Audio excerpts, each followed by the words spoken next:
हम संगीता झा सादर प्रणाम करै छी समस्त मिथिलावासी के। आइ हम अहाँ सबके बीच ल क उपस्थित छी एकटा बरियाती के गीत। आशा करै छी जे अहाँ सबके जरूर नीक लागत। अगर फेसबुक पर देखै छी तो फॉलो जरूर करब, अगर यूट्यूब पर देखै छी तो सब्सक्राइब जरूर करब। तो सुनू ई बरियाती के गीत। जय मिथिला, जय मैथिली। समुआ बैसल अहाँ बाबा अपन बाबा साजहु हो। बाबा मोर बरियतिया साजहु हो।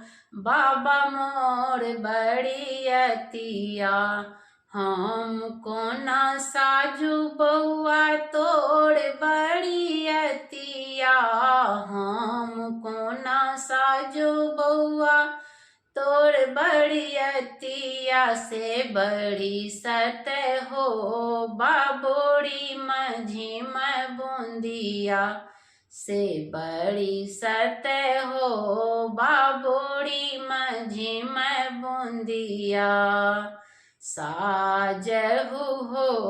बाबा मोर बरियतिया साजहु हो। बाबा मोर बरियतिया मचिया बैसल अहाँ दादी अपन दादी। मचिया बैसल अहाँ दादी अपन दादी साजहु हे।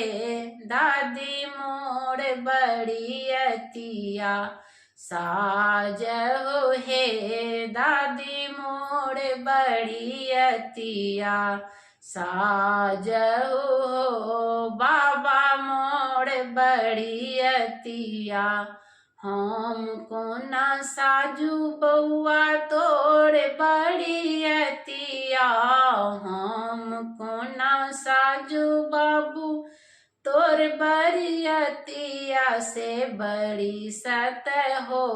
बाबोरी मझिम बूंदिया से बड़ी सत हो। बाबुरी मझिम बूंदिया साजहु हो।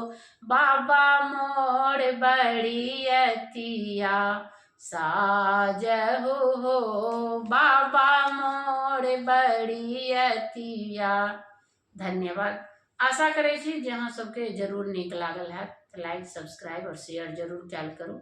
जय मिथिला, जय मैथिली। धन्यवाद, प्रणाम।